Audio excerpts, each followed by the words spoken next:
कमलनाथ जी भी जाने की अटकलें चल रही थी, क्या मतलब? अटकलें तो आप लोग को चला रखी थी, हम लोग नहीं नहीं इतनी ट्रायल हो गई, रुक गए वो इतनी ट्रायल थे।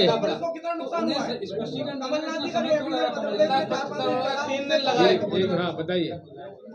कमलनाथ जी का जो एपिसोड चला 4-5 दिन, उससे कांग्रेस को कितना डैमेज हो रहा है?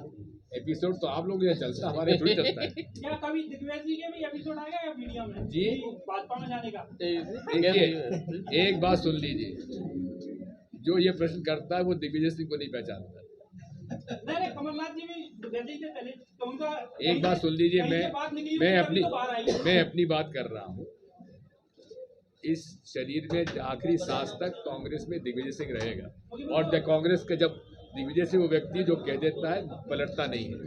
सर एक सवाल ये है, कमलनाथ जी को लेके पेश किया गया, उसके बाद बजट पेश किया गया, महापौर टमटम पे आने पे मजबूर हुए, ऐसी क्या वजह रही जिसकी वजह से उनको टमटम पे आना पड़ा?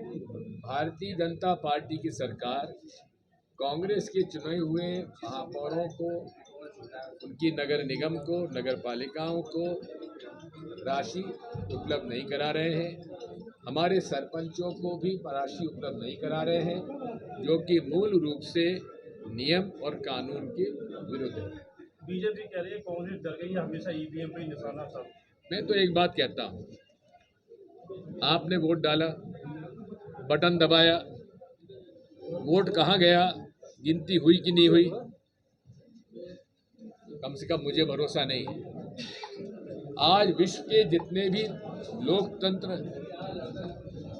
जहाँ पे है, जो लोकतांत्रिक देश हैं, उनमें केवल 5 देश ऐसे हैं जहाँ ईवीएम मशीन का उपयोग, जो पहले ईवीएम थी उन्होंने बदल के बैलेट पेपर पे आ गया, और बैलेट पेपर पे आकर आज वहाँ चुनाव हो रहे हैं। मैं तो आप मध्य प्रदेश का आपको बताता हूँ, पोस्टल बैलेट जिसमें कि सरकारी अधिकारी कर्मचारियों ने वोट डाला, दिव्यांगों ने वोट डाला, 80 वर्ष से ज़्यादा उम्र के लोगों ने वोट डाला, उसमें 230 सीटों में से 199 जगह पर कांग्रेस जीती है। कितना?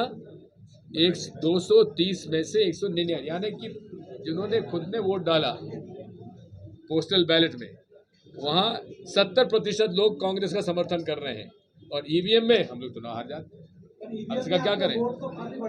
जी ईवीएम में वोट भी बढ़ा है, वोट काफी बढ़ा है। नहीं, बिल्कुल नहीं बढ़ा है।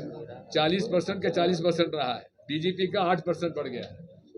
बात वही है, हमारी मांग है या तो बैलेट पेपर से चुनाव कराइए, या वीवीपैट मशीन का आपको इतना ही प्रेम है तो जो वीवीपैट स्लिप गिरती है डब्बे में, उसको हमारे हाथ में दे दीजिए, हम उसको मोड़कर मत पेटी में डाल देंगे, हमारी मांग है। और साथ में कल हमारा प्रदर्शन था जंतर मंतर पर, मुझे अभी बताया गया वहाँ पे कई अनुसूचित जाति, जनजाति और सिविल सोसाइटी के लोगों ने मिलकर हमें आमंत्रित किया था उस धरने में भाग लेने के लिए, लेकिन वहाँ पर हमें इजाज़त नहीं मिली है।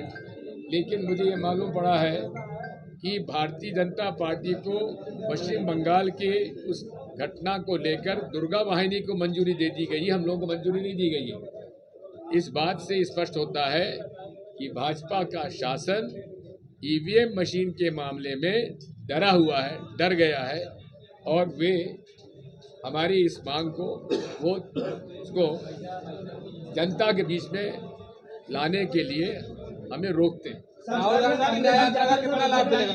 कल नड्डा जी पूर्व राष्ट्रपति जी से मिले हैं, उन्होंने ज्ञापन दिया है और कई देश के मामले मांग की है। क्या? कल नड्डा जी पूर्व राष्ट्रपति कोविंद जी से मिले, उन्होंने एक ज्ञापन दिया है और एक देश एक चुनाव की मांग।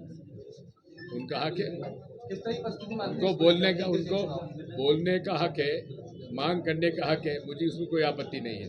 लेकिन मेरी राय तो ये है कि जो भारतीय संविधान आज है उससे कोई उपयोग ज़्यादा चीज़ हो नहीं सकती। कांग्रेस पार्टी कह रही थी इंडिया गठबंधन लोकसभा के लिए बनाया गया, लेकिन इंडिया गठबंधन लोकसभा चुनाव से पहले टूट रहा है। कोई नहीं टूटा है, यथावत साथ में। ममता बनर्जी आपके अलग हो गई? ऐसा बिल्कुल अलग नहीं हुई है। अखिलेश यादव अलग हो गए? ना अखिलेश यादव अलग हुए, ना ममता बनर्जी अलग हुई हैं।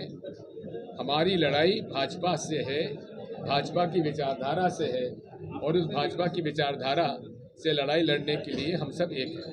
राहुल गांधी की न्याय यात्रा में कितना लाभ होगा? बात यह है, कांग्रेस पार्टी सभी की भागीदारी चाहती है और सभी वर्गों का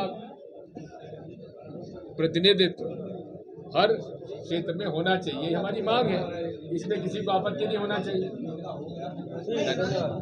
धन्यवाद। एक बात साहब, एक बात, ईवीएम से चुनाव अगर नहीं होता है तो कांग्रेस का स्टैंड क्या है? ईवीएम से चुनाव नहीं होता है, चुनाव आयोग नहीं मानता है तो कांग्रेस का आखिरी स्टैंड क्या